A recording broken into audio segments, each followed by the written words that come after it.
ಮೂಲಭೂತ ಜೀವನ ಬೆಂಬಲದ ಮಾಡ್ಯೂಲ್ಗೆ ಸುಸ್ವಾಗತ. ಈ ಮಾಡ್ಯೂಲ್ನಲ್ಲಿ ನಾವು ಏನು ಕಲಿಯುತ್ತೇವೆ ಎಂಬುದು ಇಲ್ಲಿದೆ. ನಾವು ಇವುಗಳ ಬಗ್ಗೆ ಕಲಿಯುತ್ತೇವೆ.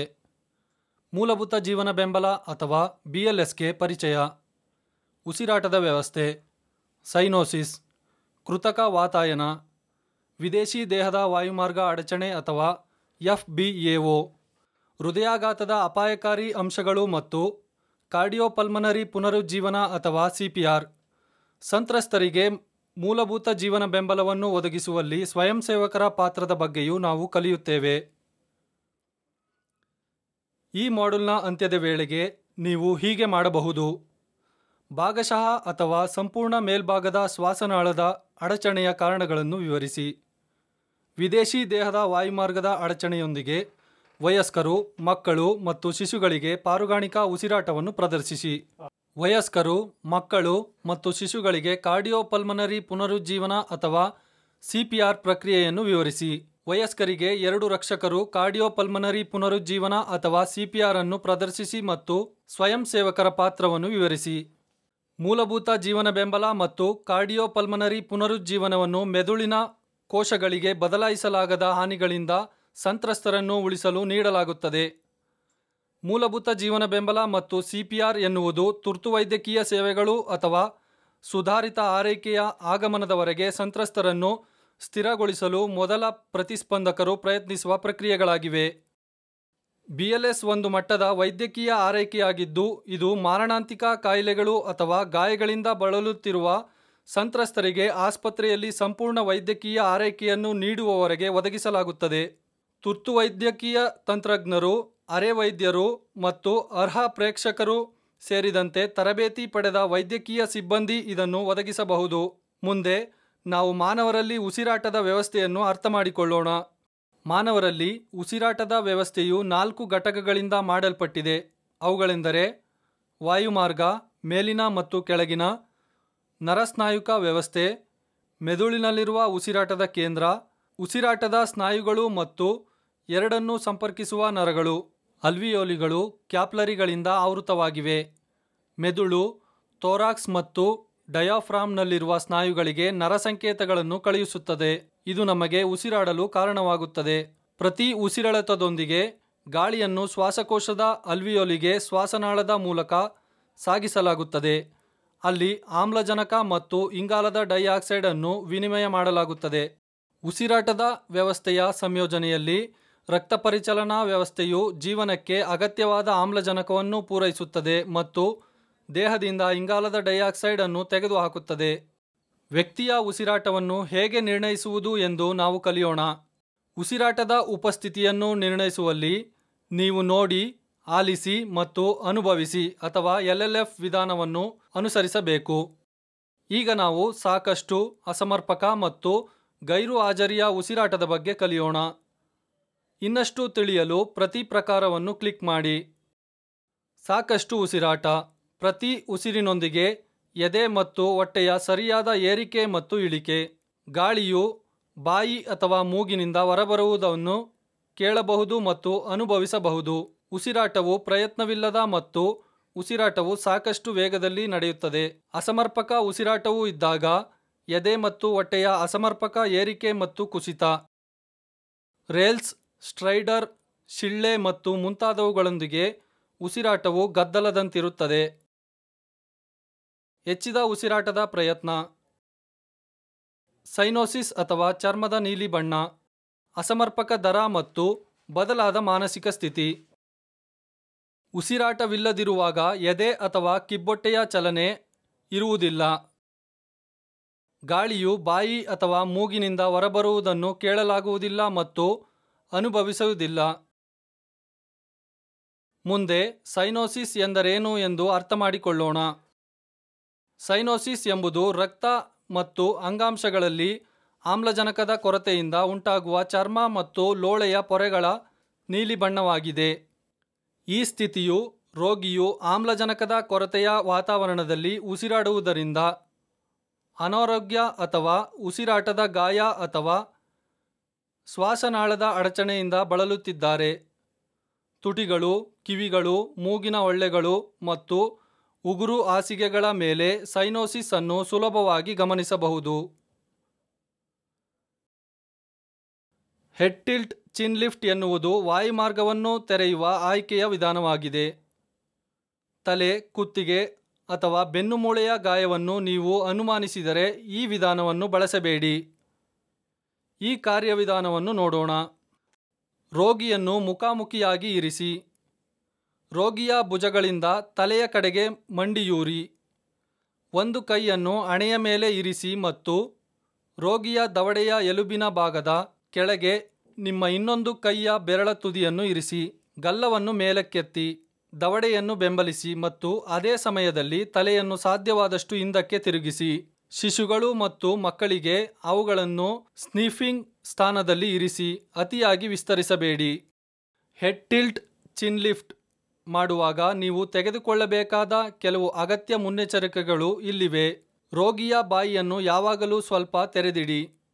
ರೋಗಿಯ ಕೆಳಗಿನ ತುಟಿಯನ್ನು ಹಿಡಿದಿಟ್ಟುಕೊಳ್ಳಲು ನಿಮ್ಮ ಹೆಬ್ಬೆರಳು ಬಳಸಿ.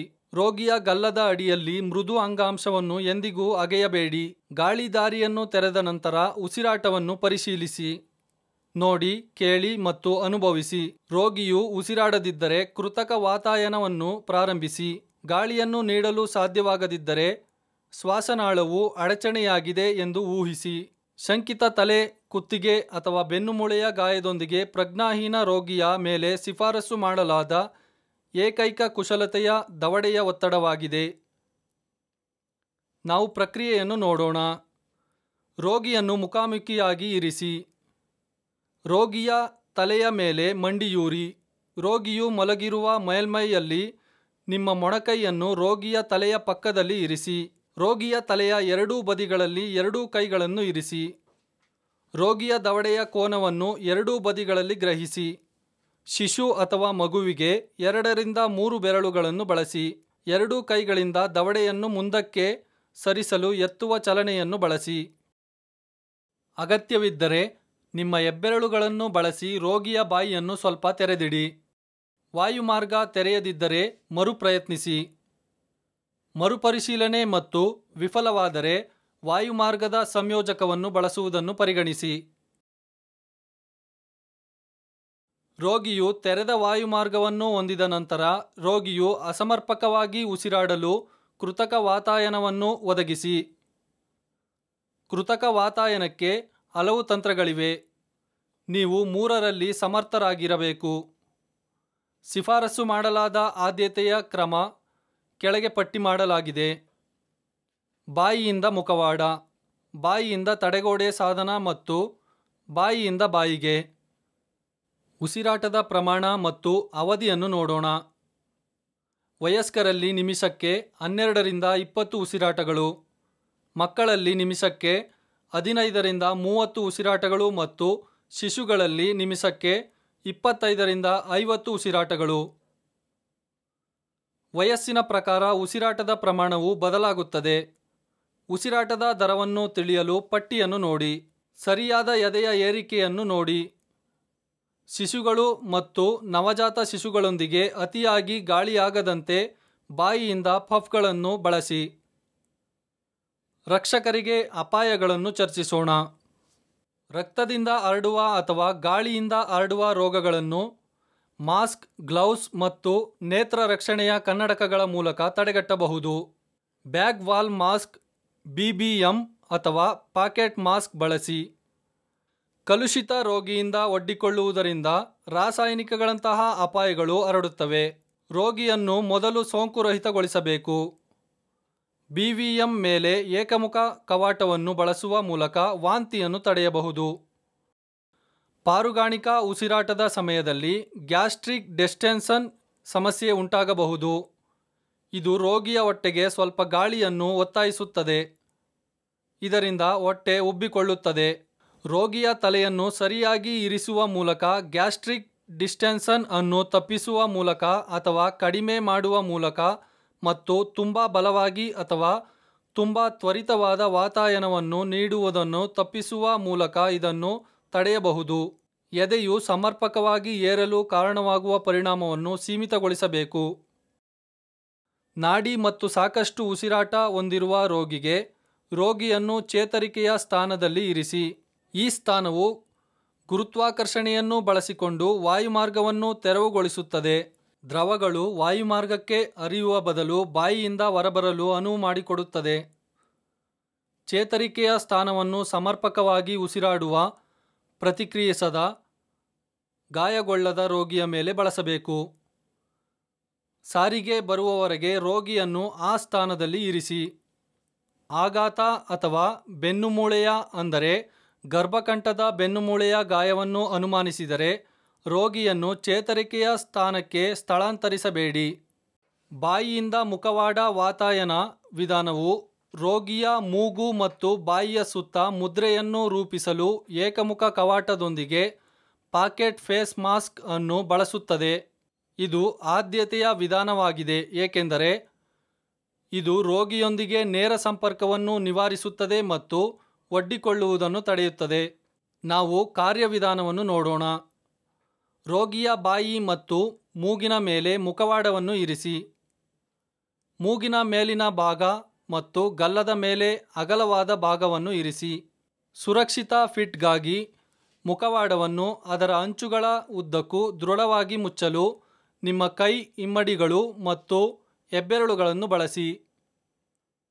ಬಾಯಿಯಿಂದ ತಡೆಗೋಡೆ ಸಾಧನದ ವಾತಾಯನ ಪ್ರಕ್ರಿಯೆಯಲ್ಲಿ ತಡೆಗೋಡೆ ಸಾಧನಗಳ 2 ವಿಶಾಲ ವರ್ಗಗಳಿವೆ. ಅವು ಮುಖವಾಡಗಳು ಮತ್ತು ಕವಚಗಳು. ಹೆಚ್ಚಿನವು ಏಕಮುಖ ಕವಾಟವನ್ನು ಹೊಂದಿದೆ, ಆದರೆ ಯಾವುದೇ ನಿಶ್ವಾಸ ಪೋರ್ಟ್ ಹೊಂದಿಲ್ಲ. ರೋಗಿಯು ಉಸಿರಾಡುವಾಗ ಮುಖ ಕವಚದ ಸುತ್ತಲೂ ಸೋರಿಕೆಯಾಗುತ್ತದೆ. ರೋಗಿಯ ಬಾಯಿ ಮತ್ತು ಮೂಗಿನ ಸುತ್ತಲೂ ಮುಖ ಕವಚವನ್ನು ಇರಿಸಿ ಸಾಕಷ್ಟು ಮುದ್ರೆಯನ್ನು ಒದಗಿಸಿ. ಕುಶಲತೆಯನ್ನು ಬಳಸಿಕೊಂಡು ರೋಗಿಯ ವಾಯುಮಾರ್ಗವನ್ನು ತೆರೆಯಿರಿ. ಸರಿಯಾದ ದರ ಮತ್ತು ಆಳದಲ್ಲಿ ಉಸಿರಾಟವನ್ನು ತಲುಪಿಸಿ. ಎದೆಯ ಏರಿಳಿತವನ್ನು ಗಮನಿಸಿ. ರೋಗಿಯ ಉಸಿರಾಟವನ್ನು ಆಲಿಸಿ. ಬಾಯಿಯಿಂದ ಬಾಯಿಯ ವಾತಾಯನ ವಿಧಾನವನ್ನು ನೋಡೋಣ. ಸಾಂಕ್ರಾಮಿಕ ರೋಗಗಳಿಗೆ ತುತ್ತಾಗುವ ಅಪಾಯವು ಬಾಯಿಯಿಂದ ಬಾಯಿಯ ಗಾಳಿಯನ್ನು ನೀಡುವ ಸಂದರ್ಭದಲ್ಲಿ ತುಂಬ ಅಪಾಯಕಾರಿಯಾಗಿದೆ. ಈ ವಿಧಾನವನ್ನು ಬಳಸುವ ನಿರ್ಧಾರವು ವೈಯಕ್ತಿಕವಾಗಿದೆ. ಸಾಧ್ಯವಾಗಲೆಲ್ಲ ಮುಖಕವಚಗಳನ್ನು ಬಳಸಿ. ಕುಶಲತೆಯನ್ನು ಬಳಸಿಕೊಂಡು ರೋಗಿಯ ವಾಯುಮಾರ್ಗವನ್ನು ತೆರೆಯಿರಿ. ಗಾಳಿಯು ಹೊರಹೋಗುವುದನ್ನು ತಡೆಯಲು ಹಣೆಯ ಮೇಲೆ ಇಟ್ಟಿರುವ ಕೈಯಿಂದ ನಿಮ್ಮ ಹೆಬ್ಬೆರಳು ಮತ್ತು ತೋರುಬೆರಳಿನಿಂದ ಮುಚ್ಚಿದ ರೋಗಿಯ ಮೂಗನ್ನು ನಿಧಾನವಾಗಿ ಅದುಮಿ. ಲಾರಿಂಜೆಕ್ಟಮಿಗೆ ಒಳಗಾದ ರೋಗಿಯನ್ನು ನೀವು ಎದುರಿಸಬಹುದು. ಈ ವ್ಯಕ್ತಿಯು ಸ್ಟೋಮಾವನ್ನು ಹೊಂದಿರುತ್ತಾನೆ. ಶ್ವಾಸನಾಳದಿಂದ ಕತ್ತಿನ ಮುಂಭಾಗದವರೆಗೆ ಶಾಶ್ವತ ತೆರೆಯುವಿಕೆ. ನೇರವಾದ ಬಾಯಿಯಿಂದ ಸ್ಟೋಮಾ ವಾತಾಯನವನ್ನು ನಿರ್ವಹಿಸಿ. ಈಗ ನಾವು CPR ಅಂದರೆ ಕಾರ್ಡಿಯೋಪಲ್ಮನರಿ ಪುನರುಜ್ಜೀವನವನ್ನು ಚರ್ಚಿಸುತ್ತೇವೆ. ಉಸಿರಾಟದ ಬಂಧನದ ಸಮಯದಲ್ಲಿ ಹೃದಯವು ಆಮ್ಲಜನಕವನ್ನು ಪರಿಚಲನೆ ಮಾಡುವ ಹಲವಾರು ನಿಮಿಷಗಳವರೆಗೆ ಪಂಪ್ ಮಾಡುವುದನ್ನು ಮುಂದುವರಿಸಬಹುದು. ಆರಂಭಿಕ ಹಸ್ತಕ್ಷೇಪವಿಲ್ಲದೆ ಉಸಿರಾಟದ ಬಂಧನವು ಹೃದಯ ಸ್ತಂಭನಕ್ಕೆ ಕಾರಣವಾಗಬಹುದು.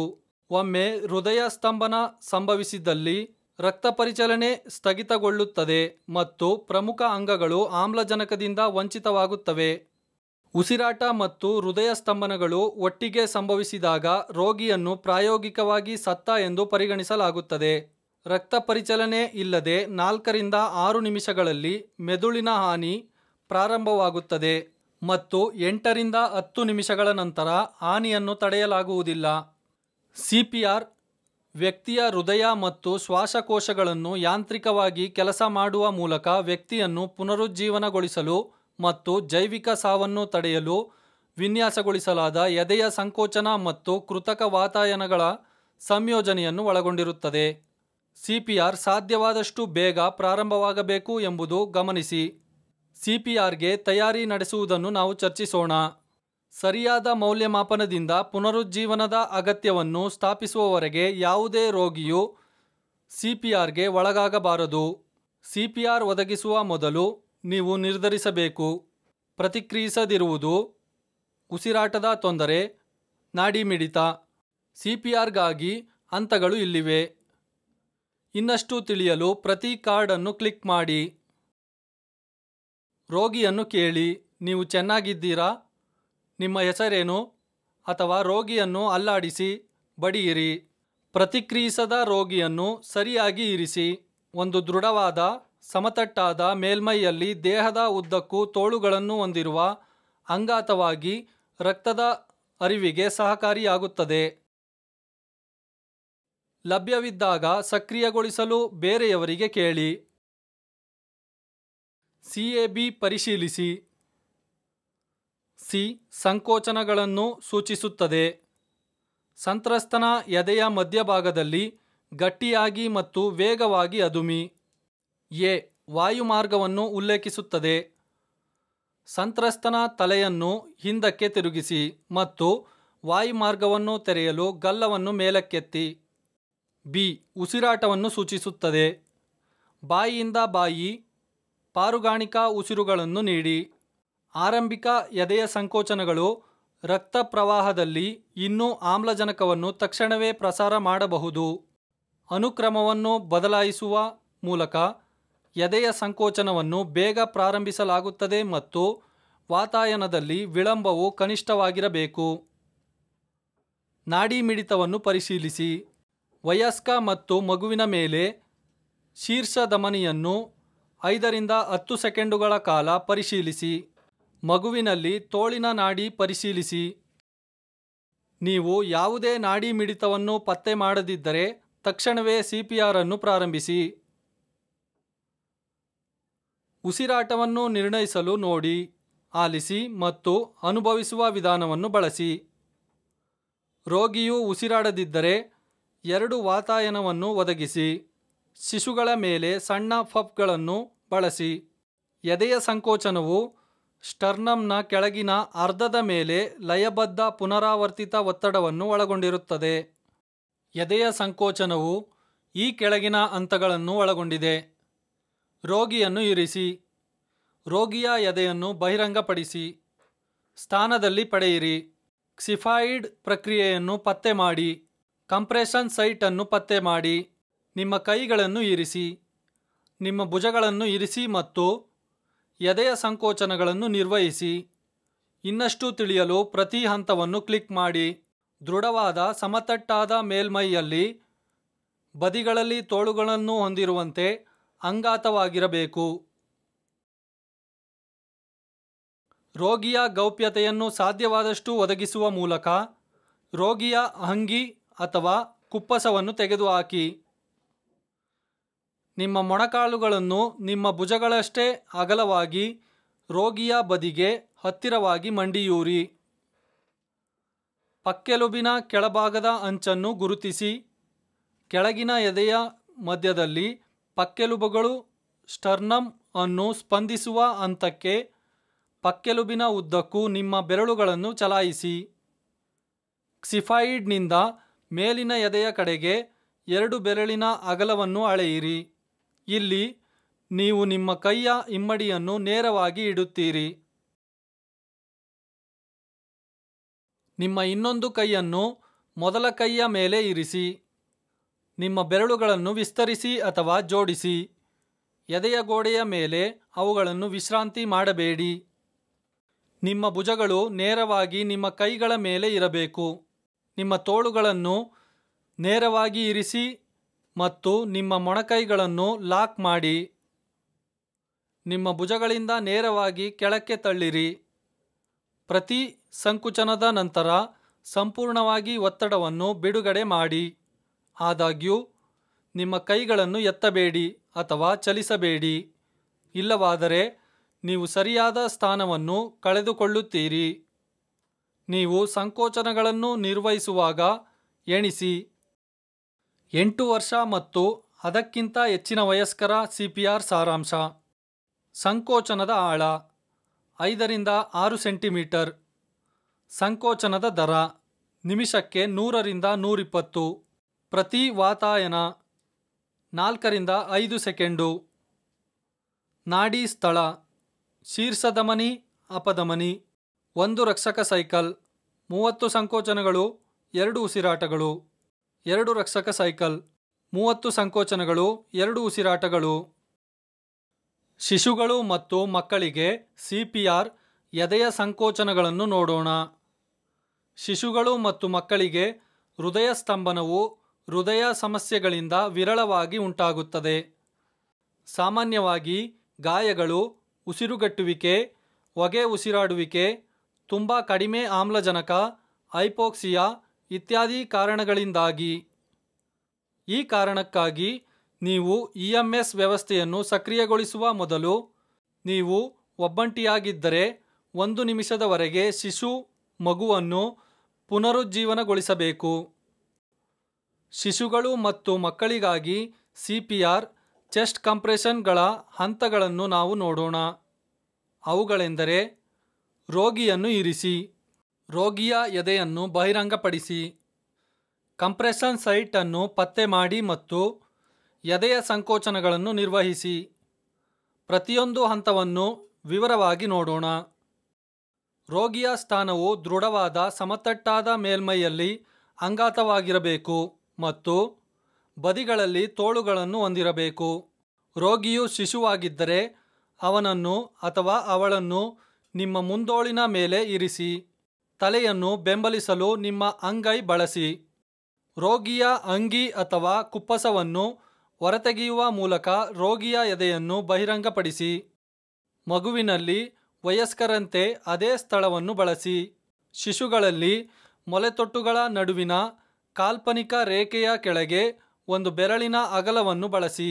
ಶಿಶುವಿಗೆ ಸ್ಟರ್ನಮ್ ಅನ್ನು ಸಂಕುಚಿತಗೊಳಿಸಲು ನಿಮ್ಮ ಮಧ್ಯ ಮತ್ತು ಉಂಗುರದ ಬೆರಳುಗಳ ಸಮತಟ್ಟಾದ ಭಾಗವನ್ನು ಬಳಸಿ. ಮಗುವಿಗೆ 1 ಕೈಯ ಹಿಮ್ಮಡಿಯನ್ನು ಬಳಸಿ.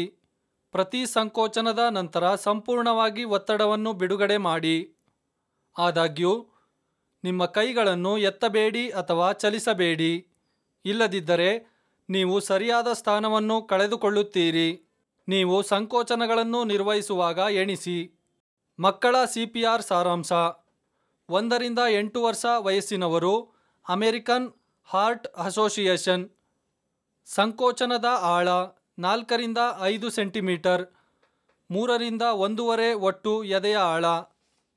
ಸಂಕೋಚನದ ದರ ಪ್ರತಿ ನಿಮಿಷಕ್ಕೆ 100 ರಿಂದ 120. ಪ್ರತಿ ವಾತಾಯನ 3 ರಿಂದ 5 ಸೆಕೆಂಡುಗಳು. ನಾಡಿ ಸ್ಥಳ: ಶೀರ್ಷ ಧಮನಿ, ಅಪಧಮನಿ. 1 ರಕ್ಷಕ ಸೈಕಲ್, 30 ಕಂಪ್ರೆಷನ್ಗಳು, 2 ಉಸಿರುಗಳು. 2 ರಕ್ಷಕ ಸೈಕಲ್, 15 ಕಂಪ್ರೆಷನ್ಗಳು, 2 ಉಸಿರುಗಳು. ಶಿಶು CPR ಸಾರಾಂಶ: 1 ವರ್ಷ ವಯಸ್ಸಿನ ಮತ್ತು ಅಮೆರಿಕನ್ ಹಾರ್ಟ್ ಅಸೋಸಿಯೇಷನ್ ಅಡಿಯಲ್ಲಿ ಸಂಕೋಚನದ ಆಳ 3 ರಿಂದ 4 ಸೆಂಟಿಮೀಟರ್ ಅಥವಾ 1 ರಿಂದ 1.5 ಇಂಚುಗಳು, 3 ರಿಂದ 1.5 ಒಟ್ಟು ಎದೆಯ ಆಳ. ಸಂಕೋಚನದ ದರ ಪ್ರತಿ ನಿಮಿಷಕ್ಕೆ 100 ರಿಂದ 120 ಅಥವಾ ಹೆಚ್ಚು. ಪ್ರತಿ ವಾತಾಯನ 3 ರಿಂದ 5 ಸೆಕೆಂಡುಗಳು. ನಾಡಿ ಸ್ಥಳ: ಬ್ರಾಚಿಯಲ್ ಅಪಧಮನಿ. ಒಬ್ಬ ರಕ್ಷಕ ಸೈಕಲ್, 30 ಕಂಪ್ರೆಷನ್ಗಳು, 2 ಉಸಿರುಗಳು. 2 ರಕ್ಷಕ ಸೈಕಲ್, 15 ಕಂಪ್ರೆಷನ್ಗಳು, 2 ಉಸಿರುಗಳು. ಯಶಸ್ವಿ CPRನ ಕೆಲವು ಚಿಹ್ನೆಗಳನ್ನು ನೋಡೋಣ. ಯಶಸ್ವಿ CPR ಎಂದರೆ ರೋಗಿಯು ಬದುಕುಳಿಯುತ್ತಾನೆ ಎಂದಲ್ಲ, ನೀವು ಅದನ್ನು ಸರಿಯಾಗಿ ನಿರ್ವಹಿಸಿದ್ದೀರಿ ಎಂದರ್ಥ. ACLS ಪಡೆಯದಿದ್ದರೆ ಕೆಲವೇ ರೋಗಿಗಳು ಬದುಕುಳಿಯುತ್ತಾರೆ. ಕೆಲವು ನಿರ್ಣಾಯಕ ನಿಮಿಷಗಳ ಕಾಲ ಜೀವಕೋಶಗಳು ಮತ್ತು ಅಂಗಗಳ ಸಾವನ್ನು ತಡೆಯುವುದು CPRನ ಗುರಿಯಾಗಿದೆ. CPR ಪರಿಣಾಮಕಾರಿಯಾಗಿದೆಯೇ ಎಂದು ನಿರ್ಧರಿಸಲು CPR ಉದ್ದಕ್ಕೂ ರೋಗಿಯ ಸ್ಥಿತಿಯನ್ನು ಮೇಲ್ವಿಚಾರಣೆ ಮಾಡಬೇಕಾಗುತ್ತದೆ. ಸಂಕೋಚನದ ಸಮಯದಲ್ಲಿ ಯಾರಾದರೂ ನಾಡಿ ಮಿಡಿತವನ್ನು ಅನುಭವಿಸುತ್ತಾರೆ. ಪ್ರತಿ ಸಂಕೋಚನದೊಂದಿಗೆ ನಾಡಿ ಸ್ಪರ್ಶವಾಗಿರಬೇಕು. ಪ್ರತಿ ವಾತಾಯನದೊಂದಿಗೆ ಎದೆಯು ಏರಬೇಕು ಮತ್ತು ಇಳಿಯಬೇಕು. ಸಾಮಾನ್ಯವಾಗಿ ಪ್ರತಿಕ್ರಿಯಿಸಲು ಪ್ರಾರಂಭಿಸಬಹುದು. ರೋಗಿಯ ಚರ್ಮದ ಬಣ್ಣ ಸುಧಾರಿಸಬಹುದು. ರೋಗಿಯು ಚಲಿಸಲು ಪ್ರಯತ್ನಿಸಬಹುದು ಮತ್ತು ನುಂಗಲು ಪ್ರಯತ್ನಿಸಬಹುದು ಮತ್ತು ಹೃದಯ ಬಡಿತ ಹಿಂತಿರುಗಬಹುದು. ಕೆಲವು ತೊಡಕುಗಳನ್ನು ನೋಡೋಣ. ಸರಿಯಾಗಿ ನಿರ್ವಹಿಸಿದ CPR ಸಹ ಗಾಯಗಳಿಗೆ ಕಾರಣವಾಗಬಹುದು. ಅವುಗಳೆಂದರೆ ಸ್ಟರ್ನಮ್ ಮತ್ತು ಪಕ್ಕೆಲುಬುಗಳ ಮುರಿತ, ನ್ಯೂಮೋಥೊರಾಕ್ಸ್, ಹೆಮೋಥೊರಾಕ್ಸ್, ಶ್ವಾಸಕೋಶಗಳಿಗೆ ಕಡಿತ ಮತ್ತು ಮೂಗೇಟುಗಳು ಮತ್ತು ಯಕೃತ್ತಿಗೆ ಸೀಳುವಿಕೆ. CPR ಅನ್ನು ನಿರ್ವಹಿಸುವಲ್ಲಿ ಕೆಲವು ತಪ್ಪುಗಳನ್ನು ನೋಡೋಣ. ಅದರಿಂದ ಉಂಟಾಗುವ ಫಲಿತಾಂಶವನ್ನು ವೀಕ್ಷಿಸಲು ನೀಡಲಾದ ಪ್ರತಿಯೊಂದು ಸಮಸ್ಯೆಯನ್ನು ಕ್ಲಿಕ್ ಮಾಡಿ. ರೋಗಿಯು ಗಟ್ಟಿಯಾದ ಮೇಲ್ಮೈಯಲ್ಲಿಲ್ಲದಿದ್ದಾಗ ಸಂಕೋಚನಗಳು ಪರಿಣಾಮ ಬೀರುವುದಿಲ್ಲ. ರೋಗಿಯು ಸಮತಲ ಸ್ಥಾನದಲ್ಲಿಲ್ಲದಿದ್ದಾಗ, ರೋಗಿಯ ತಲೆಯು ದೇಹದ ಉಳಿದ ಭಾಗಗಳಿಗಿಂತ ಎತ್ತರದಲ್ಲಿದ್ದರೆ ಮೆದುಳನ್ನು ತಲುಪಲು ಸಾಕಷ್ಟು ರಕ್ತದ ಹರಿವು ಸಾಧ್ಯವಾಗುವುದಿಲ್ಲ. ಹೆಡ್ ಟಿಲ್ಟ್ ಚಿನ್ ಲಿಫ್ಟ್ ಅಸಮರ್ಪಕವಾದರೆ ತೆರೆದ ವಾಯುಮಾರ್ಗವನ್ನು ಖಾತ್ರಿಪಡಿಸಲಾಗುವುದಿಲ್ಲ. ರೋಗಿಯ ಬಾಯಿ ಮತ್ತು ಮೂಗಿನ ಸುತ್ತ ಅಪೂರ್ಣ ಬಂಧನದಲ್ಲಿದ್ದರೆ ವಾತಾಯನವು ಪರಿಣಾಮಕಾರಿಯಾಗಿರುವುದಿಲ್ಲ. ಮೂಗಿನ ಹೊಳ್ಳೆಗಳು ಸಂಪೂರ್ಣವಾಗಿ ಸೆಟೆದುಕೊಂಡಿಲ್ಲ ಮತ್ತು ಬಾಯಿಯಿಂದ ಬಾಯಿಗೆ ಗಾಳಿಯ ಸಮಯದಲ್ಲಿ ರೋಗಿಯ ಬಾಯಿ ಸಂಪೂರ್ಣವಾಗಿ ತೆರೆದಿರುವುದಿಲ್ಲ. ವಾತಾಯನವು ಪರಿಣಾಮಕಾರಿಯಾಗಿರುವುದಿಲ್ಲ. ಕೈಗಳು ಸರಿಯಾದ ಸ್ಥಾನದಲ್ಲಿಲ್ಲ ಅಥವಾ ಸಂಕೋಚನವನ್ನು ತಪ್ಪಾಗಿ ಇರಿಸಲಾಗಿದೆ. ಮುರಿದ ಪಕ್ಕೆಲುಬುಗಳು, ಕಾಂಡ, ಸೀಳಿರುವ ಯಕೃತ್ತು, ಶ್ವಾಸಕೋಶಗಳು ಅಥವಾ ಪಕ್ಕೆಲುಬುಗಳ ಮುರಿತದ ಪರಿಣಾಮವಾಗಿ ಗಾಯಗೊಂಡ ಪ್ಲೇರಾ. ಸಂಕೋಚನಗಳು ತುಂಬ ಆಳವಾದ ಅಥವಾ ಸಾಕಷ್ಟು ಪ್ರಮಾಣದ ರಕ್ತವನ್ನು ಪಂಪ್ ಮಾಡಲಾಗುತ್ತದೆ. ಅಸಮರ್ಪಕ ಕಂಪ್ರೆಷನ್ ವಾತಾಯನ ರಕ್ತದ ಅಸಮರ್ಪಕ ಆಮ್ಲಜನೀಕರಣವಾಗಿರುತ್ತದೆ. ಆದ್ದರಿಂದ ಉಂಟಾಗುವ ಫಲಿತಾಂಶವನ್ನು ವೀಕ್ಷಿಸಲು ನೀಡಲಾದ ಪ್ರತಿಯೊಂದನ್ನು ಕ್ಲಿಕ್ ಮಾಡಿ. ಒಮ್ಮೆ ನೀವು CPR ಅನ್ನು ಪ್ರಾರಂಭಿಸಿದಾಗ ನಾಡಿ ಮತ್ತು ಉಸಿರಾಟವನ್ನು ಪರೀಕ್ಷಿಸಲು ಅಥವಾ ನಿಮ್ಮನ್ನು ಅಥವಾ ರೋಗಿಯನ್ನು ಮರುಸ್ಥಾಪಿಸಲು ನೀವು ಕೆಲವು ಸೆಕೆಂಡುಗಳಿಗಿಂತ ಹೆಚ್ಚು ಕಾಲ ಅಡ್ಡಿಪಡಿಸಬಾರದು. ಹೆಚ್ಚುವರಿಯಾಗಿ ನೀವು CPR ಅನ್ನು ಅಡ್ಡಿಪಡಿಸುತ್ತೀರಿ. ರೋಗಿಯನ್ನು ಸ್ಟ್ರೆಚರ್ಗೆ ಸರಿಸಿ. ರೋಗಿಯನ್ನು ಮೆಟ್ಟಿಲುಗಳ ಕೆಳಗೆ ಅಥವಾ ಹಜಾರದ ಮೂಲಕ ಸರಿಸಿ. ರೋಗಿಯನ್ನು ಆಂಬ್ಯುಲೆನ್ಸ್ಗೆ ಲೋಡ್ ಮಾಡುವುದು ಅಥವಾ ಇಳಿಸುವುದು. ACLS advance cardiac life support ಕ್ರಮಗಳನ್ನು ಪ್ರಾರಂಭಿಸಲು ಅನುಮತಿಸಲು ಮತ್ತು ದೈಹಿಕ ಬಳಲಿಕೆಯಿಂದ ಚೇತರಿಸಿಕೊಳ್ಳಿ. FBAO ಚರ್ಚಿಸುತ್ತೇವೆ. ವಿದೇಶಿ ದೇಹದ ವಾಯುಮಾರ್ಗ ಅಡಚಣೆ ಅಥವಾ FBAO ಎಂಬುದು ಆಹಾರ, ಮಣಿ ಅಥವಾ ಆಟಿಕೆಗಳಂತಹ ವಿದೇಶಿ ದೇಹದಿಂದ ಶ್ವಾಸಕೋಶಕ್ಕೆ ಉಸಿರಾಟದ ಕೊಳವೆಗಳ ಭಾಗಶಃ ಅಥವಾ ಸಂಪೂರ್ಣ ತಡೆಗಟ್ಟುವಿಕೆಯಾಗಿದೆ. ಉಸಿರಾಟದ ತೊಂದರೆಯು ಕೆಮ್ಮಿನೊಂದಿಗೆ ಹಠಾತ್ ಆಗಿರಬಹುದು. ಶ್ವಾಸನಾಳದ ಅಡಚಣೆಯ ಆರಂಭಿಕ ಹಂತದಲ್ಲಿ ಆಗಾಗ್ಗೆ ಆಂದೋಲನವಿದೆ. ಶ್ವಾಸನಾಳದ ಅಡಚಣೆಯ ಕಾರಣಗಳನ್ನು ನೋಡೋಣ. ಇವು ಹೀಗಿರಬಹುದು: ನಾಲಿಗೆ, ಎಪಿಗ್ಲೋಟಿಸ್, ವಿದೇಶಿ ದೇಹ, ಅಂಗಾಂಶ ಹಾನಿ ಅಥವಾ ಅನಾರೋಗ್ಯ. ಇನ್ನಷ್ಟು ತಿಳಿಯಲು ಪ್ರತಿಯೊಂದನ್ನು ಕ್ಲಿಕ್ ಮಾಡಿ. ನಾಲಿಗೆ ಹಿಂದಕ್ಕೆ ಬಿದ್ದು ಗಂಟಲನ್ನು ತಡೆಯುತ್ತದೆ. ಪ್ರಜ್ಞಾಹೀನ ರೋಗಿಗಳಲ್ಲಿ ಈ ಸಮಸ್ಯೆ ಸಾಮಾನ್ಯವಾಗಿದೆ. ರೋಗಿಗಳು ಬಲವಂತವಾಗಿ ಉಸಿರಾಡಲು ಪ್ರಯತ್ನಿಸಿದಾಗ ಎಪಿಗ್ಲೋಟಿಸ್ ಸಂಭವಿಸುತ್ತದೆ. ಇದು ಅಲರ್ಜಿಯಿಂದಲೂ ಉಂಟಾಗುತ್ತದೆ. ಆಹಾರ, ಮಂಜುಗಡ್ಡೆ, ಆಟಿಕೆಗಳು, ದಂತಗಳು, ವಾಂತಿ ಮತ್ತು ಗಂಟಲು ಅಥವಾ ಶ್ವಾಸನಾಳದ ಮೇಲಿನ ಭಾಗದಲ್ಲಿ ಉಳಿಯುವ ದ್ರವದಂತಹ ವಸ್ತುಗಳು ವಾಯುಮಾರ್ಗದ ಅಡಚಣೆಯನ್ನು ಉಂಟುಮಾಡಬಹುದು. ಕುತ್ತಿಗೆಗೆ ನುಗ್ಗುವ ಗಾಯ ಅಥವಾ ಬಿಸಿ ಗಾಳಿಯನ್ನು ಉಸಿರಾಡುವುದರಿಂದ ಅಂಗಾಂಶ ಹಾನಿ ಉಂಟಾಗುತ್ತದೆ. ಉಸಿರಾಟದ ಸೋಂಕುಗಳು ಮತ್ತು ಅಸ್ತಮಾ ಅಥವಾ ಹಠಾತ್ ಶಿಶುಮರಣ ಸಿಂಡ್ರೋಮ್ನಂತಹ ಕೆಲವು ದೀರ್ಘಕಾಲದ ಪರಿಸ್ಥಿತಿಗಳು ಅಂಗಾಂಶ ಉರಿಯೂತ ಅಥವಾ ಸ್ನಾಯು ಸೆಳೆತವನ್ನು ಉಂಟುಮಾಡಬಹುದು ಮತ್ತು ಶ್ವಾಸನಾಳಕ್ಕೆ ಅಡ್ಡಿಯಾಗಬಹುದು. ಯಶಸ್ವಿ ಚಿಕಿತ್ಸೆಯ ಕೀಲಿಯು ಆರಂಭಿಕ ಗುರುತಿಸುವಿಕೆಯಾಗಿದೆ. ಯಾವುದೇ ಸಂತ್ರಸ್ತರಲ್ಲಿ ಇದ್ದಕ್ಕಿದ್ದಂತೆ ಉಸಿರಾಟವನ್ನು ನಿಲ್ಲಿಸುವ, ಸೈನೋಟಿಕ್ ಆಗುವ ಅಥವಾ ಸ್ಪಷ್ಟವಾದ ಕಾರಣವಿಲ್ಲದೆ ಪ್ರಜ್ಞೆಯನ್ನು ಕಳೆದುಕೊಳ್ಳುವ ಯಾವುದೇ ಸಂತ್ರಸ್ತರಲ್ಲಿ FBAO ಅನ್ನು ಶಂಕಿಸಿ. FBAO 2 ವಿಧಗಳಿವೆ. ಅವು ಭಾಗಶಃ FBAO ಮತ್ತು ಸಂಪೂರ್ಣ FBAO.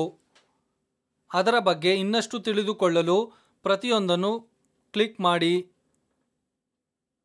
ಉಸಿರಾಟವನ್ನು ಸಂಪೂರ್ಣವಾಗಿ ನಿರ್ಬಂಧಿಸದ ಗಂಟಲಿನಲ್ಲಿ ಸಿಕ್ಕಿಬಿದ್ದ ವಸ್ತುವು ಭಾಗಶಃ FBAO ಆಗಿದೆ. ಭಾಗಶಃ ಅಡಚಣೆಯನ್ನು ಹೊಂದಿರುವ ರೋಗಿಯು ಸಾಕಷ್ಟು ಅಥವಾ ಕಳಪೆ ವಾಯು ವಿನಿಮಯವನ್ನು ಹೊಂದಿರಬಹುದು. ಸಾಕಷ್ಟು ವಾಯು ವಿನಿಮಯದೊಂದಿಗೆ ರೋಗಿಯು ಬಲವಾಗಿ ಕೆಮ್ಮಬಹುದು, ಆದರೂ ಕೆಮ್ಮುಗಳ ನಡುವೆ ಉಬ್ಬಸ ಇರಬಹುದು. ಶ್ವಾಸನಾಳವನ್ನು ತೆರವುಗೊಳಿಸಲು ರೋಗಿಯ ಪ್ರಯತ್ನದಲ್ಲಿ ಹಸ್ತಕ್ಷೇಪ ಮಾಡಬೇಡಿ. ಕಳಪೆ ವಾಯು ವಿನಿಮಯದೊಂದಿಗೆ ರೋಗಿಯು ದುರ್ಬಲ, ನಿಷ್ಪರಿಣಾಮಕಾರಿ ಕೆಮ್ಮು, ಉಸಿರಾಡುವ ಹೆಚ್ಚಿನ ಶಬ್ದವನ್ನು ಪ್ರದರ್ಶಿಸುತ್ತಾನೆ. ಉಸಿರಾಟದ ತೊಂದರೆ ಮತ್ತು ಸಂಭವನೀಯ ಸೈನೋಸಿಸ್ ಅನ್ನು ಹೆಚ್ಚಿಸುತ್ತದೆ. ಈ ಪರಿಸ್ಥಿತಿಯನ್ನು ಸಂಪೂರ್ಣ ವಾಯುಮಾರ್ಗದ ಅಡಚಣೆ ಎಂದು ಪರಿಗಣಿಸಿ. FBAO ಸಂದರ್ಭದಲ್ಲಿ ರೋಗಿಯು ಮಾತನಾಡಲು, ಉಸಿರಾಡಲು ಅಥವಾ ಕೆಮ್ಮಲು ಸಾಧ್ಯವಾಗುವುದಿಲ್ಲ. ರೋಗಿಯು ಹೆಬ್ಬೆರಳು ಮತ್ತು ಬೆರಳುಗಳಿಂದ ಕುತ್ತಿಗೆಯನ್ನು ಹಿಡಿಯಬಹುದು. ಈ ಗೆಸ್ಚರ್ ಅನ್ನು ಉಸಿರುಗಟ್ಟಿಸುವ ಸಾರ್ವತ್ರಿಕ ಚಿಹ್ನೆ ಎಂದು ಕರೆಯಲಾಗುತ್ತದೆ. ಗಾಳಿಯ ಚಲನೆಯು ಇರುವುದಿಲ್ಲ. ವಯಸ್ಕರಲ್ಲಿ FBAO ಅನ್ನು ಹೇಗೆ ನಿರ್ವಹಿಸುವುದು ಎಂದು ನಮಗೆ ತಿಳಿಸಿ. FBAO ಅನ್ನು ನಿವಾರಿಸಲು ಶಿಫಾರಸು ಮಾಡಲಾದ ವಿಧಾನವು ಕಿಬ್ಬೊಟ್ಟೆಯ ಒತ್ತಡವಾಗಿದೆ. ಇದನ್ನು ಹೈಮ್ಲಿಚ್ ಕುಶಲತೆ ಎಂದು ಕರೆಯುತ್ತಾರೆ. ಪ್ರತಿ ವ್ಯಕ್ತಿಯ ಒತ್ತಡವನ್ನು ಅಡಚಣೆಯನ್ನು ನಿವಾರಿಸುವ ಉದ್ದೇಶದಿಂದ ನಿರ್ವಹಿಸಬೇಕು. ಹಲವಾರು ಒತ್ತಡಗಳನ್ನು ನಿರ್ವಹಿಸಲು ಇದು ಅಗತ್ಯವಾಗಬಹುದು. ಈ ವಿಧಾನದಿಂದ ಆಂತರಿಕ ಅಂಗಗಳನ್ನು ಹಾನಿ ಮಾಡುವುದು ಸಾಧ್ಯ. ಕಡಿಮೆ ಮಾಡಲು ನಿಮ್ಮ ಕೈಗಳನ್ನು ಕ್ಸಿಫಾಯಿಡ್ ಪ್ರಕ್ರಿಯೆಯಲ್ಲಿ ಅಥವಾ ಪಕ್ಕೆಲುಬಿನ ಕೆಳಗಿನ ಅಂಚುಗಳಲ್ಲಿ ಇರಿಸಬೇಡಿ.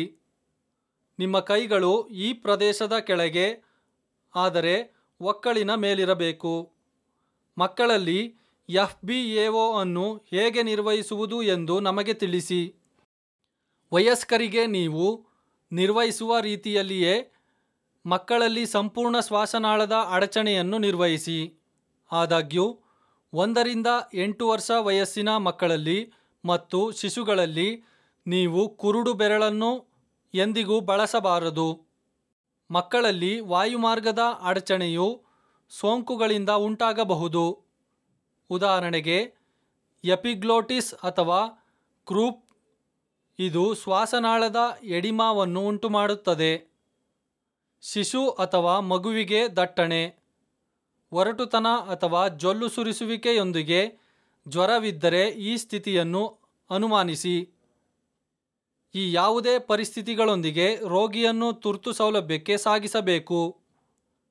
ಈ ರೀತಿಯ ಅಡಚಣೆಯನ್ನು ನಿವಾರಿಸಲು ಪ್ರಯತ್ನಿಸುವುದು ರೋಗಿಗೆ ಅಪಾಯಕಾರಿ. ನಿಂತಿರುವ ಅಥವಾ ಕುಳಿತಿರುವ ಸ್ಪಂದಿಸುವ ವಯಸ್ಕ ಅಥವಾ ಮಗುವಿನ ರೋಗಿಗೆ ಕಿಬ್ಬೊಟ್ಟೆಯ ಒತ್ತಡವನ್ನು ಹೇಗೆ ನೀಡಬೇಕು ಎಂದು ನಮಗೆ ತಿಳಿಸಿ. ಮೊದಲಿಗೆ ಸಂಪೂರ್ಣ ಅಡಚಣೆ ಅಥವಾ ಭಾಗಶಃ ಅಡಚಣೆ ಇದೆಯೇ ಎಂದು ನಿರ್ಧರಿಸಿ. ಹೇ, ಉಸಿರುಗಟ್ಟುತ್ತಿದೆಯಾ ಎಂದು ಕೇಳಿ. ಎದೆಯ ಮೂಳೆಯ ಮಧ್ಯಭಾಗದಲ್ಲಿ ಒಂದು ಮುಷ್ಟಿಯ ಹೆಬ್ಬೆರಳಿನ ಭಾಗವನ್ನು ಇರಿಸಿ. ಇನ್ನೊಂದು ಕೈಯಿಂದ ಮುಷ್ಟಿಯನ್ನು ಹಿಡಿಯಿರಿ ಮತ್ತು ಕ್ಷಿಪ್ರ ಅನುಕ್ರಮವಾಗಿ 5 ಎದೆಯ ಥ್ರಸ್ಟ್ಗಳನ್ನು ನೀಡಿ. ವಸ್ತುವನ್ನು ತೆಗೆದುಹಾಕಲಾಗಿದೆ ಎಂಬುದಕ್ಕೆ ಪುರಾವೆಗಳನ್ನು ವೀಕ್ಷಿಸಿ ಮತ್ತು ಆಲಿಸಿ. ಅದನ್ನು ತೆಗೆದುಹಾಕಿದರೆ ರೋಗಿಯು ಕೆಮ್ಮಲು ಅಥವಾ ಮಾತನಾಡಲು ಪ್ರಾರಂಭಿಸುತ್ತಾನೆ. ರೋಗಿಯ ವಾಯುಮಾರ್ಗವು ಅಡಚಣೆಯಾಗದಿದ್ದರೆ ವಾಯುಮಾರ್ಗವನ್ನು ತೆರವುಗೊಳಿಸುವವರೆಗೆ ಅಥವಾ ರೋಗಿಯು ಸ್ಪಂದಿಸುವಿಕೆಯನ್ನು ಕಳೆದುಕೊಳ್ಳುವವರೆಗೆ ಒತ್ತಡವನ್ನು ಪುನರಾವರ್ತಿಸಿ. ನೀವು ವಾಯುಮಾರ್ಗದ ಅಡಚಣೆಯನ್ನು ತೆರವುಗೊಳಿಸುವ ಮೊದಲು ರೋಗಿಯು ಪ್ರತಿಕ್ರಿಯಿಸದಿದ್ದರೆ EMSಗೆ ಕರೆ ಮಾಡಲು ಮತ್ತು CPR ಅನ್ನು ಪ್ರಾರಂಭಿಸಲು ಯಾರಿಗಾದರೂ ನಿರ್ದೇಶಿಸಿ. ನಿಂತಿರುವ ಅಥವಾ ಕುಳಿತಿರುವ ಪ್ರತಿಕ್ರಿಯಿಸದ ವಯಸ್ಕ ಅಥವಾ ಮಗುವಿನ ರೋಗಿಗೆ ಕಿಬ್ಬೊಟ್ಟೆಯ ಒತ್ತಡವನ್ನು ಹೇಗೆ ನೀಡಬೇಕೆಂದು ನಾವು ಈಗ ಕಲಿಯೋಣ. ಮೊದಲಿಗೆ ಸೂಕ್ತವಾದ BSI ಮುನ್ನೆಚ್ಚರಿಕೆಗಳನ್ನು ತೆಗೆದುಕೊಳ್ಳಿ. ರೋಗಿಯು ಮಲಗಿರುವಾಗ, ಅಂದರೆ ಅಂಗಾತ ಸ್ಥಾನ, ಟ್ಯಾಪ್ ಮಾಡಿ ಮತ್ತು ಸ್ಪಂದಿಸುವಿಕೆಯನ್ನು ನಿರ್ಣಯಿಸಲು ಕೂಗು. ಪ್ರತಿಕ್ರಿಯಿಸದಿದ್ದರೆ EMS ಅನ್ನು ಎಚ್ಚರಿಸಿ. ವಾಯು ವಿನಿಮಯಕ್ಕಾಗಿ ನೋಡುವ, ಕೇಳುವ ಮತ್ತು ಅನುಭವಿಸುವ ಮೂಲಕ ಉಸಿರಾಟದ ಪರಿಸ್ಥಿತಿಯನ್ನು ನಿರ್ಣಯಿಸಿ. ಉಸಿರಾಟವು ಇಲ್ಲದಿದ್ದರೆ ಅಥವಾ ಉಸಿರುಗಟ್ಟುವಿಕೆ ಮಾತ್ರ ಇದ್ದರೆ ಶೀರ್ಷಧಮನಿ ನಾಡಿಯನ್ನು ನಿರ್ಣಯಿಸಿ. ನಾಡಿ ಇದ್ದರೆ ರೋಗಿಯನ್ನು ಗಾಳಿ ಮಾಡಲು ಪ್ರಯತ್ನಿಸಿ. 2 ಪ್ರಯತ್ನಗಳ ನಂತರ ನೀವು ಸಾಕಷ್ಟು ಎದೆಯ ಏರಿಕೆಯನ್ನು ಸಾಧಿಸಲು ಸಾಧ್ಯವಾಗದಿದ್ದರೆ CPR ಅನ್ನು ಪ್ರಾರಂಭಿಸಿ. ಗರ್ಭಿಣಿ ಅಥವಾ ಸ್ಥೂಲಕಾಯದ ಸ್ಪಂದಿಸುವ ವಯಸ್ಕರಿಗೆ ಎದೆಯ ಒತ್ತಡವನ್ನು ರೋಗಿಯ ನಿಂತಿರುವ ಅಥವಾ ಕುಳಿತುಕೊಳ್ಳುವ ಮೂಲಕ ಅನ್ವಯಿಸಬಹುದು. ಎದೆಯ ಒತ್ತಡವನ್ನು ಗರ್ಭಾವಸ್ಥೆಯ ಕೊನೆಯ ಹಂತಗಳಲ್ಲಿ ಅಥವಾ ಗಮನಾರ್ಹವಾಗಿ ಬೊಜ್ಜು ಹೊಂದಿರುವ ರೋಗಿಗಳಿಗೆ ಮಾತ್ರ ಬಳಸಬೇಕು. ಕಿಬ್ಬೊಟ್ಟೆಯ ಒತ್ತಡವನ್ನು ಪರಿಣಾಮಕಾರಿಯಾಗಿ ಅನ್ವಯಿಸಲು ಸಾಧ್ಯವಾಗದಿದ್ದಾಗ, ಆದ್ದರಿಂದ ಗರ್ಭಿಣಿಯರು ಮತ್ತು ದಪ್ಪ ವ್ಯಕ್ತಿಗಳಿಗೆ ಎದೆಯ ಥ್ರಸ್ಟ್ಗಳನ್ನು ಬಳಸಿ. ಅಲ್ಲದೆ ಪ್ರತಿಕ್ರಿಯಿಸದ ವಯಸ್ಕರಿಗೆ ಬಳಸುವ ಅದೇ ವಿಧಾನವನ್ನು ಪ್ರತಿಕ್ರಿಯಿಸದ ನಂತರ ಅನುಸರಿಸಲಾಗುತ್ತದೆ. ಶಿಶುಗಳಲ್ಲಿ FBAO ಅನ್ನು ಹೇಗೆ ನಿರ್ವಹಿಸುವುದು ಎಂದು ಈಗ ನೋಡೋಣ. ಬಾಯಿ ಮುಚ್ಚುವುದು, ಕೆಮ್ಮುವುದು ಅಥವಾ ಉಬ್ಬಸಕ್ಕೆ ಸಂಬಂಧಿಸಿದ ಉಸಿರಾಟದ ತೊಂದರೆಯ ಹಠಾತ್ ಆಕ್ರಮಣವನ್ನು ಪ್ರದರ್ಶಿಸುವ ಶಿಶುಗಳಲ್ಲಿ ವಿದೇಶಿ ದೇಹದ ವಾಯುಮಾರ್ಗದ ಅಡಚಣೆಯನ್ನು ಯಾವಾಗಲೂ ಅನುಮಾನಿಸಿ.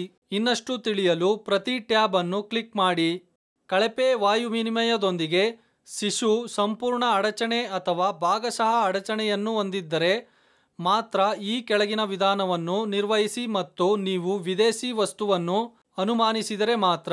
ಸೂಕ್ತವಾದ BSI ಅನ್ನು ತೆಗೆದುಕೊಳ್ಳಿ, ಅಂದರೆ ದೇಹ ಪದಾರ್ಥಗಳ ಪ್ರತ್ಯೇಕತೆಯ ಮುನ್ನೆಚ್ಚರಿಕೆಗಳನ್ನು ತೆಗೆದುಕೊಳ್ಳಿ. 2 ತೋಳುಗಳ ಮುಂದೋಳುಗಳ ನಡುವೆ ಮಗುವನ್ನು ಎತ್ತಿ ಮತ್ತು ಬೆಂಬಲಿಸಿ. ಭುಜದ ಬ್ಲೇಡ್ಗಳ ನಡುವೆ 5 ಬ್ಯಾಕ್ ಹೊಡೆತಗಳನ್ನು ತ್ವರಿತವಾಗಿ ತಲುಪಿಸಿ. ಇದು ವಸ್ತುವನ್ನು ಹೊರಹಾಕಲು ವಿಫಲವಾದರೆ ಮುಂದಿನ ಹಂತಕ್ಕೆ ಮುಂದುವರಿಯಿರಿ. ಶಿಶುವನ್ನು ಹಿಂಭಾಗಕ್ಕೆ ತಿರುಗಿಸಿ, ತಲೆಯನ್ನು ಕೆಳಕ್ಕೆ ಇರಿಸಿ ಮತ್ತು ನಿಮ್ಮ ಮುಂದೋಳನ್ನು ಬೆಂಬಲಿಸಲು ನಿಮ್ಮ ತೊಡೆಯನ್ನು ಬಳಸಿ. ಕಂಪ್ರೆಷನ್ ಸೈಟ್ ಅನ್ನು ಪತ್ತೆ ಮಾಡಿ ಮತ್ತು 5 ಎದೆಯ ಥ್ರಸ್ಟ್ಗಳನ್ನು ತಲುಪಿಸಿ.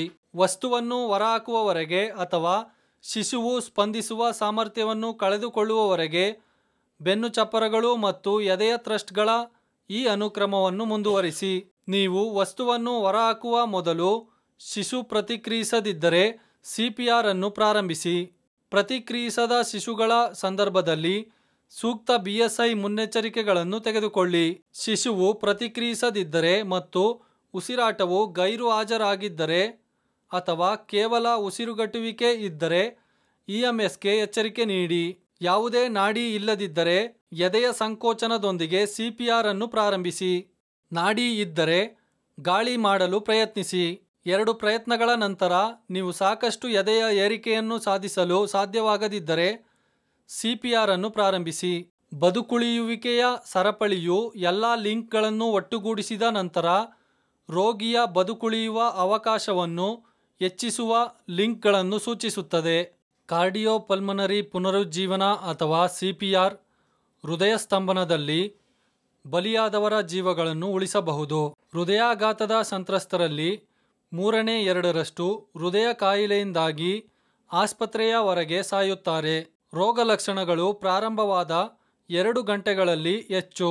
ಹೃದಯಾಘಾತಕ್ಕೆ ಬಲಿಯಾದವರ ಜೀವವನ್ನು ಉಳಿಸಲು CPR ಸಾಕಾಗುವುದಿಲ್ಲವಾದರೂ ಇದು ಬದುಕುಳಿಯುವ ಸರಪಳಿಯಲ್ಲಿ ಪ್ರಮುಖ ಕೊಂಡಿಯಾಗಿದೆ. ಆಸ್ಪತ್ರೆಯಿಂದ ಹೊರಗಿರುವ ವಯಸ್ಕರಲ್ಲಿ 5 ಲಿಂಕ್ಗಳು ಸರ್ವೈವಲ್ ಚೈನ್, ಹೃದಯ ಸ್ತಂಭನದ ಗುರುತಿಸುವಿಕೆ ಮತ್ತು ತುರ್ತು ಪ್ರತಿಕ್ರಿಯೆ ವ್ಯವಸ್ಥೆಯ ಸಕ್ರಿಯಗೊಳಿಸುವಿಕೆ.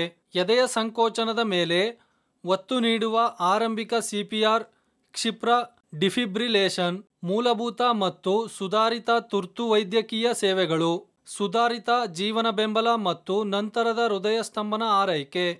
ಬದುಕುಳಿಯುವಿಕೆಯ ಬಲವಾದ ಸರಪಳಿಯು ಹೃದಯ ಸ್ತಂಭನದ ಸಂತ್ರಸ್ತರಿಗೆ ಬದುಕುಳಿಯುವ ಮತ್ತು ಚೇತರಿಕೆಯ ಸಾಧ್ಯತೆಗಳನ್ನು ಸುಧಾರಿಸುತ್ತದೆ. ಈ ಮಧ್ಯಸ್ಥಿಕೆಗಳ ಅಗತ್ಯವು ಹೃದ್ರೋಗದ ಬಲಿಪಶುಗಳಿಗೆ ಸೀಮಿತವಾಗಿರಬಾರದು. ಮುಳುಗುವಿಕೆ, ಆಘಾತ, ವಿದ್ಯುದಾಘಾತ, ಉಸಿರುಗಟ್ಟುವಿಕೆ, ವಾಯುಮಾರ್ಗದ ಅಡಚಣೆ, ಅಲರ್ಜಿಯ ಪ್ರತಿಕ್ರಿಯೆ ಇತ್ಯಾದಿಗಳ ಅನೇಕ ಸಂತ್ರಸ್ತರನ್ನು ತ್ವರಿತ ಮಧ್ಯಸ್ಥಿಕೆಗಳಿಂದ ಉಳಿಸಬಹುದು. ಹೃದಯಾಘಾತದ ಅಪಾಯದ ಅಂಶಗಳನ್ನು ಚರ್ಚಿಸೋಣ. ನಡವಳಿಕೆಗಳು ಮತ್ತು ರಕ್ತನಾಳದ ಕಾಯಿಲೆಯ ಬೆಳವಣಿಗೆಯ ನಡುವೆ ಸಂಬಂಧವು ಅಸ್ತಿತ್ವದಲ್ಲಿದೆ ಎಂದು ಕಂಡುಬಂದಿದೆ. ಈ ಸಂಘಗಳ ಅರಿವು ಮೂಡಿಸಲು ಅಪಾಯಕಾರಿ ಅಂಶಗಳ ಪರಿಕಲ್ಪನೆಯನ್ನು ಅಭಿವೃದ್ಧಿಪಡಿಸಲಾಗಿದೆ. ಇನ್ನಷ್ಟು ತಿಳಿಯಲು ಪ್ರತಿಯೊಂದನ್ನು ಕ್ಲಿಕ್ ಮಾಡಿ. ಕುಟುಂಬದ ಇತಿಹಾಸ, ಲೈಂಗಿಕತೆ, ಜನಾಂಗೀಯ ಹಿನ್ನೆಲೆ, ವಯಸ್ಸು, ಧೂಮಪಾನ, ಅಧಿಕ ರಕ್ತದೊತ್ತಡ, ಅಧಿಕ ಕೊಲೆಸ್ಟ್ರಾಲ್, ದೈಹಿಕ ಚಟುವಟಿಕೆ, ಬೊಜ್ಜು, ಮಧುಮೇಹ, ಅತಿಯಾದ ಒತ್ತಡ.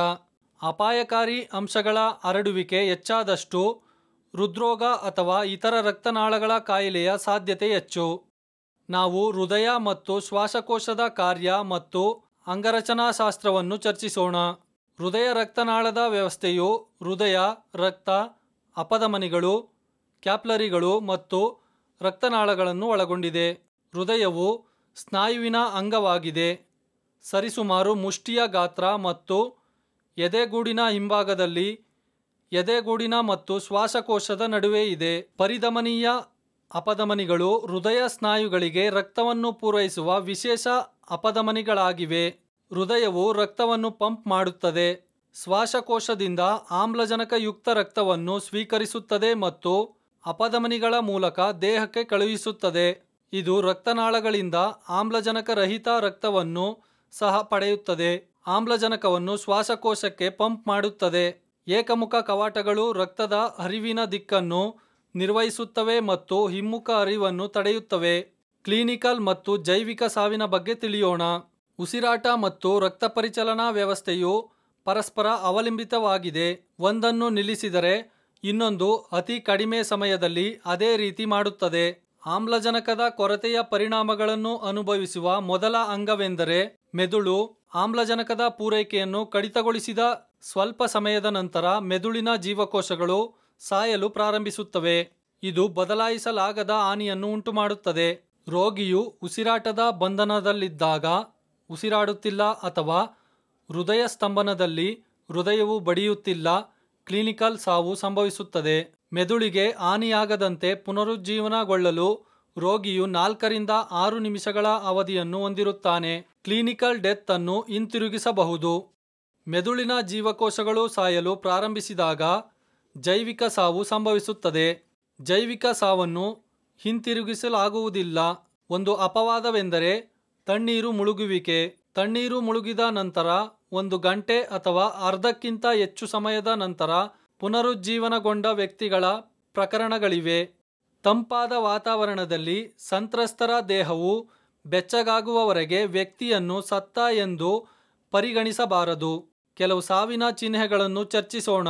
3 ಪ್ರಮುಖ ಚಿಹ್ನೆಗಳು ಲಿವಿಡಿಟಿ, ರಿಗರ್ ಮೋರ್ಟಿಸ್ ಮತ್ತು ವಿಭಜನೆ. ಇವುಗಳನ್ನು ನಾವು ವಿವರವಾಗಿ ಚರ್ಚಿಸೋಣ. ಲಿವಿಡಿಟಿ ಎಂದರೆ ದೇಹದ ಕೆಳಗಿನ ಭಾಗಗಳಲ್ಲಿ ರಕ್ತದ ಶೇಖರಣೆ. ನೇರಳೆ ಬಣ್ಣದಿಂದ ನೀಲಿ ಬಣ್ಣದಂತೆ ತೋರಿಸುತ್ತದೆ. ಮರಣದ ಕೆಲವು ಗಂಟೆಗಳ ನಂತರ ಗುರುತ್ವಾಕರ್ಷಣೆಯ ಕಾರಣದಿಂದಾಗಿ ರಕ್ತವು ದೇಹದ ಕೆಳಭಾಗದಲ್ಲಿ ನೆಲೆಗೊಳ್ಳುತ್ತದೆ. ರಿಗರ್ ಮೋರ್ಟಿಸ್ ಎಂದರೆ ಸಾಮಾನ್ಯವಾಗಿ 4 ರಿಂದ 10 ಗಂಟೆಗಳ ಒಳಗೆ ಸಾವಿನ ನಂತರ ಸಂಭವಿಸುವ ದೇಹ ಮತ್ತು ಅಂಗಗಳನ್ನು ಗಟ್ಟಿಗೊಳಿಸುವುದು. ಕೊಳೆಯುತ್ತಿರುವ ದೇಹವು ಯಾವಾಗಲೂ ವಾಸನೆಯನ್ನು ಉಂಟುಮಾಡುತ್ತದೆ. ವಿಭಜನೆಯ ದರವು ಹಲವಾರು ಅಂಶಗಳ ಮೇಲೆ ಅವಲಂಬಿತವಾಗಿದೆ. ಪ್ರಾಥಮಿಕವಾಗಿ ಸುತ್ತುವರಿದ ತಾಪಮಾನ, ಮಾರಣಾಂತಿಕ ಗಾಯಗಳಾದ ಶಿರಶ್ಛೇದ, ಛೇದನ, ದಹನ, ತೀವ್ರವಾಗಿ ನಜ್ಜುಗುಜ್ಜಾದ ಗಾಯಗಳು ಇತ್ಯಾದಿಗಳು ಸಾವಿನ ಇತರ ಚಿಹ್ನೆಗಳು. ಒಬ್ಬ ವ್ಯಕ್ತಿಯನ್ನು ಅಧಿಕೃತವಾಗಿ ಸತ್ತ ಎಂದು ವೈದ್ಯರು ಮಾತ್ರ ಘೋಷಿಸಬಹುದು. ಸ್ವಯಂಚಾಲಿತ ಬಾಹ್ಯ ಡಿಫಿಬ್ರಿಲೇಷನ್ ಅಥವಾ ಎಇಡಿ ಅನ್ನು ಚರ್ಚಿಸೋಣ. ಎಇಡಿ ಒಂದು ಹಗುರವಾದ ಪೋರ್ಟಬಲ್ ಸಾಧನವಾಗಿದೆ. ಇದು ಅಸಹಜ ಲಯವನ್ನು ಪತ್ತೆ ಹಚ್ಚಿದಾಗ ಮತ್ತು ಲಯವನ್ನು ಸಾಮಾನ್ಯ ಸ್ಥಿತಿಗೆ ಬದಲಾಯಿಸಿದಾಗ ಎದೆಯ ಮೂಲಕ ಹೃದಯಕ್ಕೆ ವಿದ್ಯುತ್ ಆಘಾತವನ್ನು ನೀಡುತ್ತದೆ. ಎಇಡಿಗಳು ಹಠಾತ್ ಹೃದಯ ಸ್ತಂಭನವನ್ನು ಹೊಂದಿರುವ ಜನರಿಗೆ ಸಹಾಯ ಮಾಡುತ್ತವೆ. ಇದು ಹೃದಯವು ಇದ್ದಕ್ಕಿದ್ದಂತೆ ನಿಯಮಿತವಾಗಿ ಬಡಿಯುವುದನ್ನು ನಿಲ್ಲಿಸಿದಾಗ ಸಂಭವಿಸುತ್ತದೆ. ಹೃದಯದ ನೈಸರ್ಗಿಕ ವಿದ್ಯುತ್ ವ್ಯವಸ್ಥೆಯು ಸರಿಯಾಗಿ ಕಾರ್ಯನಿರ್ವಹಿಸದಿದ್ದಾಗ ಇದು ಸಂಭವಿಸುತ್ತದೆ. ನಿಮಿಷಗಳಲ್ಲಿ ಚಿಕಿತ್ಸೆ ನೀಡದಿದ್ದರೆ ಹೃದಯ ಸ್ತಂಭನವು ತ್ವರಿತವಾಗಿ ಸಾವಿಗೆ ಕಾರಣವಾಗುತ್ತದೆ. ಸರಳವಾದ ಆಡಿಯೋ ಮತ್ತು ದೃಶ್ಯ ಆಜ್ಞೆಗಳೊಂದಿಗೆ ಎಇಡಿಗಳನ್ನು ಸಾಮಾನ್ಯ ವ್ಯಕ್ತಿಗೆ ಬಳಸಲು ಸರಳವಾಗಿ ವಿನ್ಯಾಸಗೊಳಿಸಲಾಗಿದೆ. ಎಇಡಿ ಅನ್ನು ಬಳಸಬಹುದು. ಎಇಡಿಗಳನ್ನು ವಿದ್ಯುತ್ ಆಘಾತವನ್ನು ನೀಡಲು ವಿನ್ಯಾಸಗೊಳಿಸಲಾಗಿದೆ. ಅದು ಹೃದಯವನ್ನು ಸಾಮಾನ್ಯವಾಗಿ ಬಡಿಯುವುದನ್ನು ಪ್ರಾರಂಭಿಸಲು ಉತ್ತೇಜಿಸುತ್ತದೆ. ಆಘಾತವು ನಿಲ್ಲಿಸಿದ ಅಥವಾ ಬಂಧನದಲ್ಲಿರುವ ಹೃದಯವನ್ನು ಮರುಪ್ರಾರಂಭಿಸುವುದಿಲ್ಲ, ಆದರೆ ಹೃದಯವು ಸ್ವಯಂ ಪ್ರೇರಿತವಾಗಿ ತನ್ನದೇ ಆದ ಪರಿಣಾಮಕಾರಿ ಲಯವನ್ನು ಸ್ಥಾಪಿಸಲು ಅವಕಾಶವನ್ನು ನೀಡುತ್ತದೆ. ಸಂಪೂರ್ಣ ಪ್ರಕ್ರಿಯೆಯನ್ನು ಡಿಫಿಬ್ರಿಲೇಷನ್ ಎಂದು ಕರೆಯಲಾಗುತ್ತದೆ. ಸಾಧನವು ಪರಿಗಣಿಸುವ ಪರಿಸ್ಥಿತಿಗಳನ್ನು ನಾವು ಚರ್ಚಿಸೋಣ. ಹಠಾತ್ ಹೃದಯ ಸ್ತಂಭನವು ಯಾವುದೇ ಎಚ್ಚರಿಕೆ ಇಲ್ಲದೆ ಯಾರಿಗಾದರೂ ಸಂಭವಿಸಬಹುದು, ಆದರೆ ಇದು ಸಾಮಾನ್ಯವಾಗಿ ವಯಸ್ಕರಲ್ಲಿ ಕಂಡುಬರುತ್ತದೆ. ಹೆಚ್ಚಿನ ಹೃದಯ ಸ್ತಂಭನಗಳು ಮನೆಯಲ್ಲಿ ಸಂಭವಿಸುತ್ತವೆ. ಆದ್ದರಿಂದ ತುರ್ತು ವೈದ್ಯಕೀಯ ಸೇವೆಗಳ ಇಎಂಎಸ್ ವ್ಯವಸ್ಥೆಯನ್ನು ಹೇಗೆ ಸಕ್ರಿಯಗೊಳಿಸುವುದು, ಸಿಪಿಆರ್ ಅನ್ನು ನಿರ್ವಹಿಸುವುದು ಮತ್ತು ಸ್ವಯಂಚಾಲಿತ ಬಾಹ್ಯ ಡಿಫಿಬ್ರಿಲೇಟರ್ ಅನ್ನು ಬಳಸುವುದು ಹೇಗೆ ಎಂದು ತಿಳಿದುಕೊಳ್ಳುವುದು ನಿಮಗೆ ಜೀವವನ್ನು ಉಳಿಸಲು ಸಹಾಯ ಮಾಡುತ್ತದೆ. ಹೃದಯದ ವಿದ್ಯುತ್ ವ್ಯವಸ್ಥೆಯು ರಕ್ತವನ್ನು ಪಂಪ್ ಮಾಡಲು ಹೃದಯಕ್ಕೆ ಹೇಳುವ ಸಂಕೇತಗಳನ್ನು ಕಳುಹಿಸುತ್ತದೆ. ಈ ಸಂಕೇತಗಳು ಹೃದಯದ ಮೇಲಿನ ಕೋಣೆಗಳ ಮೂಲಕ ಹೃತ್ಕರ್ಣ ಎಂದು ಕರೆಯಲ್ಪಡುತ್ತವೆ. ಕೆಳಗಿನ ಕೋಣೆಗಳಿಗೆ ಕುಹರಗಳು ಎಂದು ಕರೆಯಲ್ಪಡುತ್ತವೆ. ಹೃದಯವು ಸಾಮಾನ್ಯ ಮತ್ತು ಆರೋಗ್ಯಕರವಾಗಿದ್ದಾಗ ಈ ವಿದ್ಯುತ್ ಸಂಕೇತಗಳು ಕುಹರಗಳನ್ನು ಒಟ್ಟಿಗೆ ಇಸುಕಲು ಅಥವಾ ಸಂಕುಚಿತಗೊಳಿಸಲು ಕಾರಣವಾಗುತ್ತವೆ. ಈ ಸಂಕೋಚನಗಳು ಹೃದಯದಿಂದ ರಕ್ತವನ್ನು ಹೊರಹಾಕುತ್ತವೆ. ನಂತರ ರಕ್ತವು ದೇಹದಾದ್ಯಂತ ಪರಿಚಲನೆಯಾಗುತ್ತದೆ. ಸಂಕೋಚನಗಳ ನಡುವೆ ಕುಹರಗಳು ವಿಶ್ರಾಂತಿ ಪಡೆದಾಗ ರಕ್ತವು ಮತ್ತೆ ಹೃದಯಕ್ಕೆ ಹರಿಯುತ್ತದೆ. ವ್ಯಕ್ತಿಯ ನಾಡಿಮಿಡಿತವನ್ನು ತೆಗೆದುಕೊಳ್ಳುವಾಗ ಹೃದಯ ಬಡಿತಗಳ ನಡುವೆ ನೀವು ಗಮನಿಸುವ ವಿರಾಮಗಳು ಸಂಕೋಚನಗಳ ನಡುವಿನ ವಿರಾಮಗಳಾಗಿವೆ. ಈಗ ಸ್ವಯಂ ಸೇವಕರ ಪಾತ್ರವನ್ನು ಚರ್ಚಿಸೋಣ. ಸ್ವಯಂ ಸೇವಕರು ಘಟನೆಯ ಸ್ಥಳದಲ್ಲಿ ಇರುವ ಅಪಾಯಗಳನ್ನು ತೆರವುಗೊಳಿಸುವ ಮೂಲಕ ಸಂತ್ರಸ್ತರುಗಳ ಸುರಕ್ಷತೆಯನ್ನು ಖಚಿತಪಡಿಸಿಕೊಳ್ಳಲು ಪ್ರತಿಕ್ರಿಯಿಸುವವರಿಗೆ ಸಹಾಯ ಮಾಡಲು ರಕ್ಷಕರು ಗಾಯಗೊಂಡ ಬಲಿಪಶುಗಳನ್ನು ಹಸ್ತಚಾಲಿತವಾಗಿ ಅಥವಾ ಸ್ಟ್ರೆಚರ್ನೊಂದಿಗೆ ಸಾಗಿಸಲು ಸಹಾಯ ಮಾಡಬಹುದು. ಪ್ರಥಮ ಚಿಕಿತ್ಸೆಯಲ್ಲಿ ಸಹಾಯ ಮಾಡಲು ಮತ್ತು ಗಾಯಗೊಂಡ ಸಂತ್ರಸ್ತರುಗಳನ್ನು ಸ್ಥಿರಗೊಳಿಸಲು. ನಿರ್ದಿಷ್ಟ ರೋಗಿಯ ಸ್ಥಿತಿಯು ವಿಶೇಷ ತಂತ್ರಕ್ಕಾಗಿ ಕರೆ ಮಾಡಿದಾಗ ವೈದ್ಯರು ಅಥವಾ ವೈದ್ಯರಿಗಾಗಿ ನಿರೀಕ್ಷಿಸಿ. ಮೂಲಭೂತ ಜೀವನ ಬೆಂಬಲ ವ್ಯವಸ್ಥೆಯನ್ನು ನಿರ್ವಹಿಸಲು ವೈದ್ಯಕೀಯ ಸಿಬ್ಬಂದಿಗೆ ಸಹಾಯ ಮಾಡಲು ಮತ್ತು ನೈತಿಕ ಬೆಂಬಲವನ್ನು ಒದಗಿಸಲು. ಈ ಮಾಡ್ಯೂಲ್ನ ಪ್ರಮುಖ ಕಲಿಕೆಗಳನ್ನು ತ್ವರಿತವಾಗಿ ಸಾರಾಂಶ ಮಾಡೋಣ. ಈ ಮಾಡ್ಯೂಲ್ನಲ್ಲಿ ನಾವು ನೀಡಿರುವ ಅಂಶಗಳನ್ನು ಕಲಿತಿದ್ದೇವೆ. ಬಿಎಲ್ಎಸ್ ಎಂದರೇನು? ಉಸಿರಾಟದ ವ್ಯವಸ್ಥೆಯ ಘಟಕಗಳು ಯಾವುವು? ವಾಯುಮಾರ್ಗ ಮತ್ತು ಕೃತಕ ವಾತಾಯನವನ್ನು ತೆರೆಯುವ ತಂತ್ರಗಳು ಯಾವುವು? ಎಫ್ಬಿಎಒ ಎಂದರೇನು? ಹೃದಯಾಘಾತದ ಅಪಾಯದ ಅಂಶಗಳು ಯಾವುವು? ಕಾರ್ಡಿಯೋಪಲ್ಮನರಿ ಪುನರುಜ್ಜೀವನ ಸಿಪಿಆರ್ ಎಂದರೇನು? ಅದರ ಬಗ್ಗೆ ತಿಳಿದುಕೊಳ್ಳಲು ಪ್ರತಿಯೊಂದನ್ನು ವಿಸ್ತರಿಸಿ.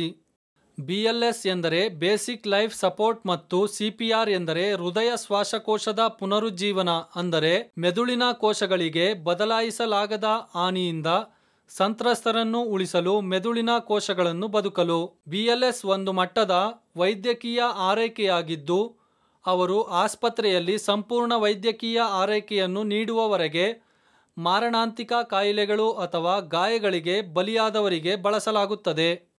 ಉಸಿರಾಟದ ವ್ಯವಸ್ಥೆಯು 4 ಘಟಕಗಳಿಂದ ಮಾಡಲ್ಪಟ್ಟಿದೆ. ವಾಯುಮಾರ್ಗ, ಮೇಲಿನ ಮತ್ತು ಕೆಳಗಿನ. ನರಸ್ನಾಯುಕ ವ್ಯವಸ್ಥೆ, ಮೆದುಳಿನಲ್ಲಿ ಉಸಿರಾಟದ ಕೇಂದ್ರ, ಉಸಿರಾಟದ ಸ್ನಾಯುಗಳು ಮತ್ತು ಎರಡನ್ನೂ ಸಂಪರ್ಕಿಸುವ ನರಗಳನ್ನು ಒಳಗೊಂಡಿದೆ. ಅಲ್ವಿಯೋಲಿ, ಕ್ಯಾಪ್ಲರಿಗಳಿಂದ ಸುತ್ತುವರಿದ ಸಣ್ಣ ಗಾಳಿ ಚೀಲಗಳು. ಅಪಧಮನಿಗಳು, ಕ್ಯಾಪ್ಲರಿಗಳು ಮತ್ತು ಸಿರೆಗಳು. ಆಯ್ಕೆಯ ವಿಧಾನವಾಗಿದೆ. ತಲೆ, ಕುತ್ತಿಗೆ ಅಥವಾ ಬೆನ್ನುಮೂಳೆಯ ಗಾಯವನ್ನು ನೀವು ಅನುಮಾನಿಸಿದರೆ ಈ ವಿಧಾನವನ್ನು ಬಳಸಬೇಡಿ. ದವಡೆಯ ಒತ್ತಡ. ಶಂಕಿತ ತಲೆ, ಕುತ್ತಿಗೆ ಅಥವಾ ಬೆನ್ನುಮೂಳೆಯ ಗಾಯದೊಂದಿಗೆ ಪ್ರಜ್ಞಾಹೀನ ರೋಗಿಯ ಮೇಲೆ ಶಿಫಾರಸು ಮಾಡಲಾದ ಏಕೈಕ ಕುಶಲತೆಯು ದವಡೆಯ ಒತ್ತಡವಾಗಿದೆ. ರೋಗಿಯು ತೆರೆದ ಗಾಳಿ ದಾರಿಯನ್ನು ಹೊಂದಿದ ನಂತರ ನೀವು ಕೃತಕ ವಾತಾಯನವನ್ನು ಒದಗಿಸಬಹುದು. ಕೃತಕ ವಾತಾಯನಕ್ಕೆ ಹಲವು ತಂತ್ರಗಳಿವೆ. ಶಿಫಾರಸು ಮಾಡಲಾದ ಆದ್ಯತೆಯ ಕ್ರಮದಲ್ಲಿ ಕೆಳಗೆ ಪಟ್ಟಿ ಮಾಡಲಾದ 3ರಲ್ಲಿ ನೀವು ಸಮರ್ಥರಾಗಿರಬೇಕು. ಬಾಯಿಯಿಂದ ಮುಖವಾಡ, ಬಾಯಿಯಿಂದ ತಡೆಗೋಡೆ ಸಾಧನ, ಬಾಯಿಯಿಂದ ಬಾಯಿಗೆ. ವಿದೇಶಿ ದೇಹದ ವಾಯುಮಾರ್ಗದ ಅಡಚಣೆ ಎಂದರೆ ವಿದೇಶಿ ದೇಹದಿಂದ ಶ್ವಾಸಕೋಶಕ್ಕೆ ಉಸಿರಾಟದ ಕೊಳವೆಗಳ ಭಾಗಶಃ ಅಥವಾ ಸಂಪೂರ್ಣ ತಡೆಗಟ್ಟುವಿಕೆ. ಉದಾಹರಣೆಗೆ ಆಹಾರ, ಮಣಿ, ಆಟಿಕೆ ಇತ್ಯಾದಿ. ಉಸಿರಾಟದ ತೊಂದರೆಯು ಕೆಮ್ಮಿನೊಂದಿಗೆ ಹಠಾತ್ ಆಗಿರಬಹುದು. ವಾಯುಮಾರ್ಗದ ಅಡಚಣೆಯ ಆರಂಭಿಕ ಹಂತದಲ್ಲಿ ಆಗಾಗ್ಗೆ ಆಂದೋಲನವಿದೆ. FBAO 2 ವಿಧಗಳಿವೆ: ಭಾಗಶಃ ಮತ್ತು ಸಂಪೂರ್ಣ. ನಿರ್ದಿಷ್ಟ ಪರಿಸ್ಥಿತಿಗಳು ಮತ್ತು ನಡವಳಿಕೆಗಳು ಮತ್ತು ರಕ್ತನಾಳದ ಕಾಯಿಲೆಯ ಬೆಳವಣಿಗೆಯ ನಡುವೆ ಸಂಬಂಧವು ಅಸ್ತಿತ್ವದಲ್ಲಿದೆ ಎಂದು ಕಂಡುಬಂದಿದೆ. ಈ ಸಂಘಗಳ ಬಗ್ಗೆ ಅರಿವು ಮೂಡಿಸಲು ಅಪಾಯಕಾರಿ ಅಂಶಗಳ ಪರಿಕಲ್ಪನೆಯನ್ನು ಅಭಿವೃದ್ಧಿಪಡಿಸಲಾಗಿದೆ. ಬದಲಾಯಿಸಲಾಗದ ಅಂಶಗಳು: ಕುಟುಂಬದ ಇತಿಹಾಸ, ಲಿಂಗ, ಜನಾಂಗೀಯ ಹಿನ್ನೆಲೆ ಮತ್ತು ವಯಸ್ಸು. ಬದಲಾಯಿಸಬಹುದಾದ ಅಪಾಯಕಾರಿ ಅಂಶಗಳು: ಧೂಮಪಾನ, ಅಧಿಕ ರಕ್ತದೊತ್ತಡ, ಅಧಿಕ ಕೊಲೆಸ್ಟ್ರಾಲ್ ಮತ್ತು ದೈಹಿಕ ಚಟುವಟಿಕೆ. ಕೊಡುಗೆ ಅಂಶಗಳು: ಬೊಜ್ಜು, ಮಧುಮೇಹ ಮತ್ತು ಅತಿಯಾದ ಒತ್ತಡ. ಉಸಿರಾಟದ ಬಂಧನದ ಸಮಯದಲ್ಲಿ ಹೃದಯವು ಹಲವಾರು ನಿಮಿಷಗಳ ಕಾಲ ಪಂಪ್ ಮಾಡುವುದನ್ನು ಮುಂದುವರಿಸಬಹುದು ಮತ್ತು ಆಮ್ಲಜನಕವನ್ನು ಪರಿಚಲನೆ ಮಾಡಬಹುದು. ಆರಂಭಿಕ ಹಸ್ತಕ್ಷೇಪವಿಲ್ಲದೆ ಉಸಿರಾಟದ ಬಂಧನವು ಹೃದಯ ಸ್ತಂಭನಕ್ಕೆ ಕಾರಣವಾಗಬಹುದು. ಒಮ್ಮೆ ಹೃದಯ ಸ್ತಂಭನ ಸಂಭವಿಸಿದಲ್ಲಿ ರಕ್ತ ಪರಿಚಲನೆ ಸ್ಥಗಿತಗೊಳ್ಳುತ್ತದೆ ಮತ್ತು ಪ್ರಮುಖ ಅಂಗಗಳು ಆಮ್ಲಜನಕದಿಂದ ವಂಚಿತವಾಗುತ್ತವೆ. ಉಸಿರಾಟ ಮತ್ತು ಹೃದಯ ಸ್ತಂಭನವು ಒಟ್ಟಿಗೆ ಸಂಭವಿಸಿದಾಗ ರೋಗಿಯನ್ನು ಪ್ರಾಯೋಗಿಕವಾಗಿ ಸತ್ತ ಎಂದು ಪರಿಗಣಿಸಲಾಗುತ್ತದೆ. 4ರಿಂದ 6 ನಿಮಿಷಗಳಲ್ಲಿ ಮೆದುಳಿನ ಹಾನಿ ಪ್ರಾರಂಭವಾಗುತ್ತದೆ ಮತ್ತು 8ರಿಂದ 10 ನಿಮಿಷಗಳಲ್ಲಿ ಹಾನಿಯನ್ನು ಬದಲಾಯಿಸಲಾಗುವುದಿಲ್ಲ. CPR ಎದೆಯ ಸಂಕೋಚನ ಮತ್ತು ಕೃತಕ ವಾತಾಯನ ಸಂಯೋಜನೆಯನ್ನು ಒಳಗೊಂಡಿರುತ್ತದೆ ಮತ್ತು ವ್ಯಕ್ತಿಯ ಹೃದಯ ಮತ್ತು ಶ್ವಾಸಕೋಶವನ್ನು ಯಾಂತ್ರಿಕವಾಗಿ ಕೆಲಸ ಮಾಡುವ ಮೂಲಕ ವ್ಯಕ್ತಿಯನ್ನು ಪುನರುಜ್ಜೀವನಗೊಳಿಸಲು ಮತ್ತು ಜೈವಿಕ ಸಾವನ್ನು ತಡೆಯಲು ವಿನ್ಯಾಸಗೊಳಿಸಲಾಗಿದೆ. ಈಗ ವಿಷಯದ ಬಗ್ಗೆ ನಿಮ್ಮ ತಿಳುವಳಿಕೆಯನ್ನು ಪರಿಶೀಲಿಸುವ ಸಮಯ. ಇದು ಮೌಲ್ಯಮಾಪನ ವ್ಯಾಯಾಮ. ಪ್ರತಿಯೊಂದು ಪ್ರಶ್ನೆಗೆ ಸಮಾನ ಅಂಕ ಹೊಂದಿರುತ್ತದೆ. ಪರೀಕ್ಷೆಯಲ್ಲಿ ಉತ್ತೀರ್ಣರಾಗಲು ನೀವು ಕನಿಷ್ಠ 60% ಅಂಕಗಳನ್ನು ಗಳಿಸಬೇಕು. ಪ್ರಶ್ನೆಗಳನ್ನು ಎಚ್ಚರಿಕೆಯಿಂದ ಓದಿ ಮತ್ತು ಸೂಕ್ತವಾದ ಆಯ್ಕೆಗಳನ್ನು ಆರಿಸಿ. ಅಭಿನಂದನೆಗಳು, ನೀವು ಮೂಲಭೂತ ಜೀವನ ಬೆಂಬಲದಲ್ಲಿ ಮಾಡ್ಯೂಲ್ ಅನ್ನು ಯಶಸ್ವಿಯಾಗಿ ಪೂರ್ಣಗೊಳಿಸಿದ್ದೀರಿ. ನೀವು ಹಿಂತಿರುಗಿ ಮತ್ತು ನಿಮಗೆ ಖಚಿತವಾಗಿರದ ಯಾವುದನ್ನಾದರೂ ಪರಿಶೀಲಿಸಬಹುದು. ಬೇಸಿಕ್ ಲೈಫ್ ಸಪೋರ್ಟ್ ಮಾಡ್ಯೂಲ್ನಲ್ಲಿ ಪ್ರಮಾಣೀಕರಿಸಲು ನೀವು ಅಂತಿಮ ಮೌಲ್ಯಮಾಪನ ಪರೀಕ್ಷೆಯ ಮೂಲಕ ಹೋಗಬೇಕಾಗುತ್ತದೆ. LMSಗೆ ಹಿಂತಿರುಗಲು ವಿಂಡೋವನ್ನು ಮುಚ್ಚಿ.